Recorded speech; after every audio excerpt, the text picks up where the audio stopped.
বুঝলি দোস্ত, আজ আমার বউ আমাকে এমন এক সিরিয়াস প্রশ্ন করল, আমি তো জোকস ভেবে উত্তরটা দিয়ে দিলাম।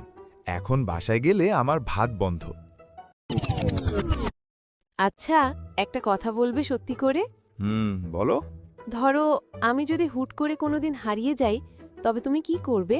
কি বলছো এসব? আমি তো সাথে সাথে খবরের কাগজে বড় করে বিজ্ঞাপন দেব। সত্যি? আমি জানতাম তুমি আমাকে এতটা ভালোবাসো।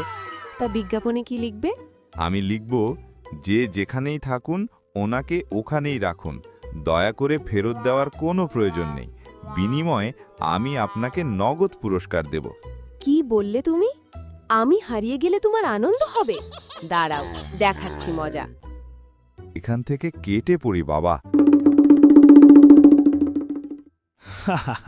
তুইও পারিস বটে। বউয়ের সাথে এমন রসিকতা কেউ করে? রুমে লাইট বন্ধ কেন? মনে হয় রাগ করে বাপের বাড়ি চলে গেছে। আগে লাইটটা জ্বালিয়ে নি। লা লা লা, আজ আমি মুক্ত, আজ আমি স্বাধীন। হ্যাঁ, বিজ্ঞাপন দেওয়ার খুব শখ না? আমি হারিয়ে গেলে পুরস্কার দেবে? এখন এই ঝাড়ুর বাড়ি সামলাও। আরে আরে, তোমার জন্য একটা কবিতা লিখেছি, শোনো আগে।